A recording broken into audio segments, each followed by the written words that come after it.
quelques mots cette fois-ci pour accueillir tous ensemble la fête de Pessah, tous ensemble virtuellement, bien sûr, puisque nous sommes tous confinés, que ce soit en Israël, chez moi, chez nous, ou que ce soit en France, là où nous sommes nés, là où nous avons tant d'amis, tant de familles. Donc, tous nous sommes confinés, mais on va, en étant chacun de son côté, essayer d'être tous ensemble et quelques petites paroles. Et cette fois-ci, toujours le temps de prendre un café, bien sûr, mais pas cette fois-ci avec Rachid, Kant et Sartre. Aujourd'hui, on va parler de Rousseau, on va parler de John Locke et on va parler d'un philosophe politique très important qui s'appelle Isaiah Berlin.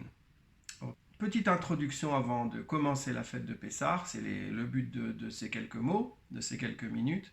Et le texte d'introduction de la Haggadah, c'est de ça qu'on va parler, c'est quelques phrases qui sont écrites en araméen. La tradition nous enseigne que on l'a écrit en araméen pour que tout le monde comprenne, puisque c'était la langue qu'on appelle la langue vernaculaire à l'époque, c'est-à-dire la langue que tout le monde parlait.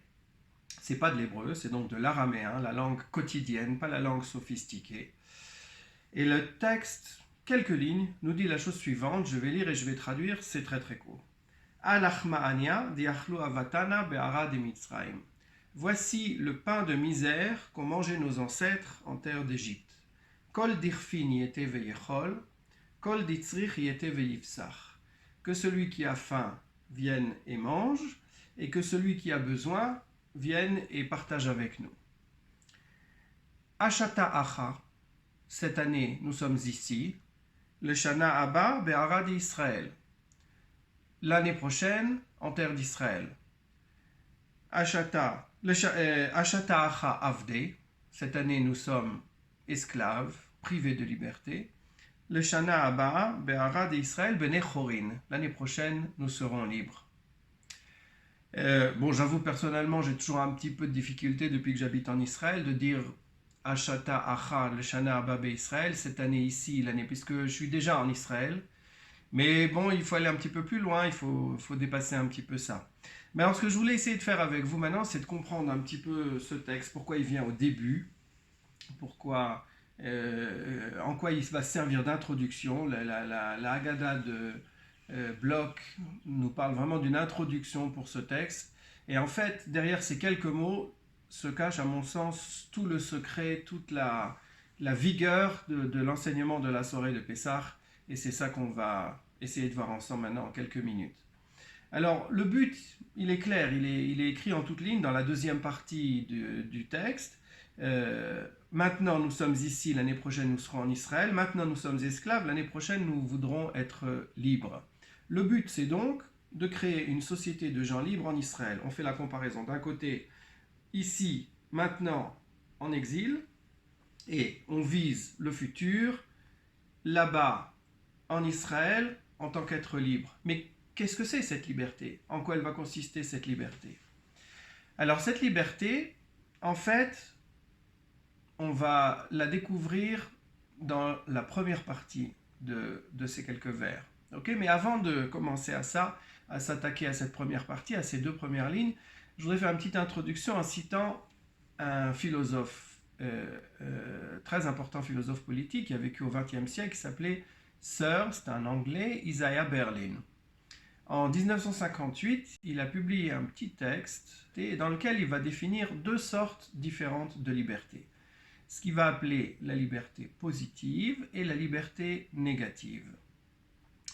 Alors, on va commencer par la liberté négative. La liberté négative, c'est que personne ne peut m'empêcher de faire ce que je veux. Je suis mon propre maître. Si je décide aujourd'hui, je vais à l'épicerie, ou au cinéma, c'est pas l'État qui va venir et qui va me dire non, tu restes confiné, moi je suis libre. Mais d'un autre côté, l'État doit venir et nous dire qu'on doit rester confiné. Ok? Laissons ça de côté pour l'instant. Donc la liberté négative, c'est de dire que personne ne va empêcher l'expression de ma propre volonté, ou en tout cas au minimum. Hein, on va se contenter de cette approximation pour l'instant. En tout cas au minimum. La liberté, elle va être réduite que de façon minimale et on va laisser la plage la plus large possible à l'individu pour qu'il puisse se réaliser selon ses propres désirs. Maintenant, si on prend un exemple, et on va prendre l'exemple d'un pays, disons outre-mer, un peu loin, etc. Les gens sont libres, c'est une démocratie, mais le régime, les lois en vigueur dans ce pays, elles sont en fait déterminées par une puissance colonisatrice, par un autre pays, par d'autres gens. On a connu ça dans l'histoire, les puissances coloniales, hein, prenez un pays d'Afrique, prenez l'Inde, ok, les gens vivaient en liberté, mais d'un autre côté, c'était l'Angleterre ou la France ou la Belgique qui décidaient des lois en vigueur. Donc est-ce qu'on peut parler vraiment d'une vraie liberté? La vraie liberté dans ce sens-là, c'est ce que Isaiah Berlin appelait la liberté positive, c'est la liberté de fixer ses propres lois. C'est la liberté de pouvoir décider en tant que société comment on va être dirigé et comment les équilibres vont pouvoir se créer, etc. C'est une partie très importante de la liberté. Alors, la liberté négative, la liberté positive, cette liberté-là donc de décider de ses propres lois, elle a été au départ mise en avant, mise en exergue par Jean-Jacques Rousseau. Il en a beaucoup parlé et il a défini ce qu'on peut appeler un bien commun. Les premiers qui ont vraiment, à l'époque moderne, après les Grecs et les Romains, qui ont insisté sur la liberté positive, qui ont fixé leurs propres lois et qui ont laissé des codex législatifs qui ont influencé jusqu'au droit le plus actuel. Mais à l'époque moderne, donc on parle de Jean-Jacques Rousseau qui a défini ce qu'on a appelé le bien commun. Le bien commun, c'est quelque chose de bien différent de ce qu'on pourrait appeler ce que recherche chaque individu. Chaque individu recherche en fait son bien exclusif, égoïste, si on veut, et le bien commun, c'est quelque chose qui se définit par la somme de tous ces biens particuliers, par une décision qui émerge comme une substance, quelque chose de beaucoup plus valable et de beaucoup plus intéressant et absolu que si c'était simplement le bien égoïste de chaque personne. Mais alors, le problème, c'est qu'au nom de ce bien commun, il va falloir décider qui le définit et comment on le définit et dans quels termes. À partir du moment où on va définir un bien commun, ça va nous permettre aussi de définir des déviances, c'est-à-dire, on va dire, cette personne ou cette idée ou ce groupe vont à l'encontre du bien commun. Et à partir de là, on va pouvoir justifier toutes les persécutions. Okay? L'idée la plus généreuse, l'idée de partager, l'idée de donner à chacun le maximum, etc., l'idée communiste, en fait, l'idée marxiste, elle, malheureusement, à la réalisation concrète dans l'histoire, c'est une idée donc très généreuse, mais qui a probablement été celle qui a causé le plus de morts. Parce qu'au nom de ce bien commun, au nom de cet idéal, on a pu justifier toutes les exactions contre des individus et des particuliers. Il suffisait de dire que tel et tel, il allait contre l'intérêt commun et il n'était pas suffisamment adepte du parti, ou il avait fait trop de ci ou pas assez de ça, ou ses pensées étaient comme ci ou comme ça, et hop, on pouvait l'emprisonner, l'exécuter, tout. Okay? Donc cette idée de liberté positive, elle est très bonne au départ, mais son pendant, c'est qu'elle peut entraîner beaucoup d'excès. Et malheureusement, c'est ce qui s'est passé au cours de l'histoire. Le nazisme, c'est pareil. Alors, le bien commun, il était clair pour le nazi. Le problème, c'était celui qui appartenait pas à ce bien commun. L'autre race, l'autre individu, alors celui-là, on l'exterminait. Ok? Donc, c'est pas l'idéal. C'est pas l'idéal. Voyons maintenant l'autre côté, la liberté négative, celle d'empêcher toute intrusion du gouvernement ou de qui que ce soit dans mes propres décisions, et chacun est laissé à l'initiative individuelle, et chacun va pouvoir exercer son génie et son talent. Eh bien, là, on a aussi d'autres excès qui sont tout à fait possibles. L'excès le plus clair, c'est évidemment l'excès ultralibéral. Donc, John Locke, qui a beaucoup insisté au XVIIIe siècle en Angleterre c'est le fondateur de la philosophie libéraliste. Alors, il y en a d'autres, évidemment, je ne rentre pas maintenant dans les détails, mais si vous voulez, simplement le problème de cette liberté, c'est les excès auxquels elle peut mener, parce que celui qui est moins compétent et qui est moins armé dans cette lutte pour les biens sociaux, dans cette lutte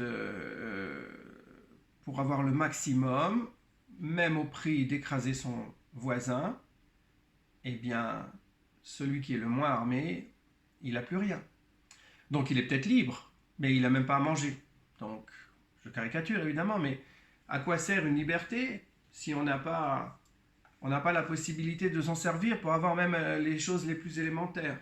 Et je dois avouer qu'il y a quelques années, je me suis promené pour la première fois aux États-Unis, j'étais choqué. Okay, alors, le grand pays, la plus grande puissance au monde, etc., mais on voyait des dizaines de sans-abri qui dormaient dans la rue sur des cartons et se recouvraient avec des cartons. Alors, si c'est ça la liberté, je ne suis pas convaincu que ce soit obligatoirement la meilleure solution. Donc, il s'agirait en fait d'essayer de trouver un équilibre. Alors, comment est-ce qu'on peut trouver un équilibre?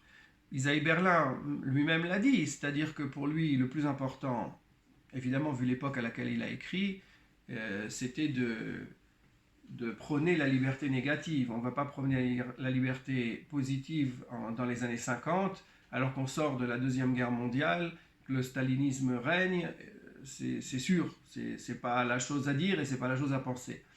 Mais d'un autre côté, il a aussi demandé de trouver un juste équilibre à la liberté négative. Il faut que chacun puisse quand même avoir son... Alors on va relire maintenant qu'on a fait cette petite introduction, on va relire le petit texte qu'on a lu de Al-Ahmania. Puis on va s'apercevoir, de façon immédiate, on présente, voici le pain de misère. Voilà, ça c'est le pain de misère. Je l'ai, c'est à moi, c'est mon héritage, c'est mon histoire. J'étais moi-même dans la misère.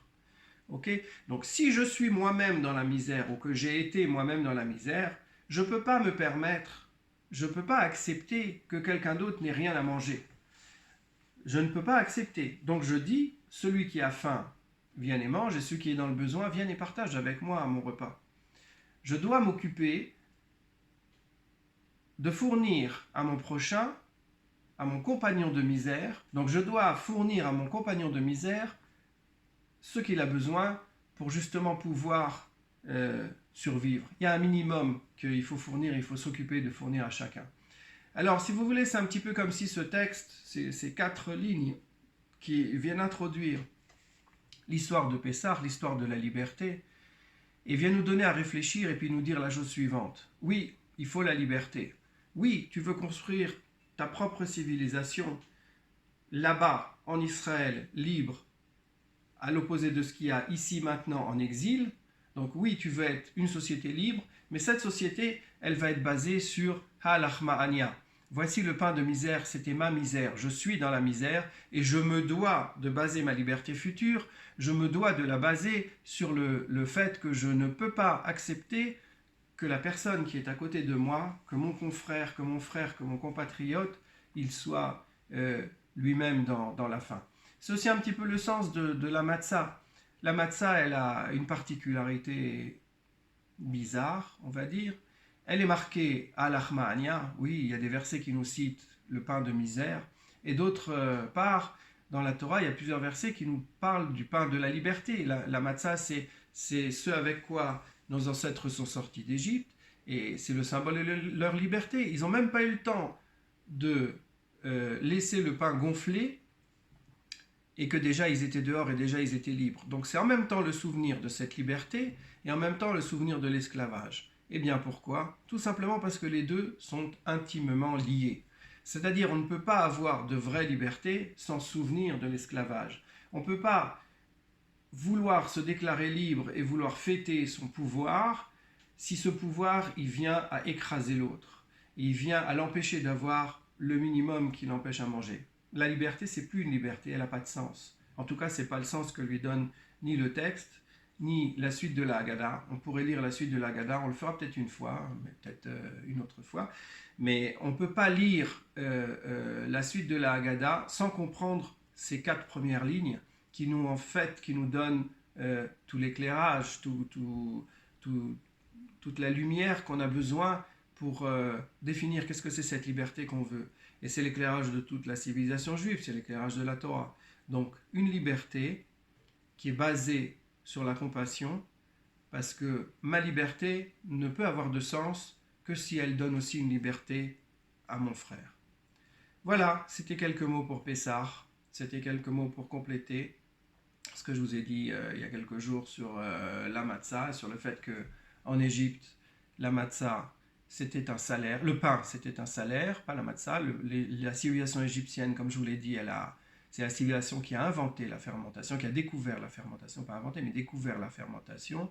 Et donc on est sorti d'Égypte, et comme nous sommes sortis d'Égypte, on a laissé le pain. Et on a pris ce pain de misère, cette matzah, et on lui donne le sens de rappel, et on lui donne le sens de bien réaliser que ma liberté, elle est fondée que sur la liberté égale de mon frère et sa capacité d'avoir ce dont il a besoin. Chag Sameach à tout le monde et à très bientôt.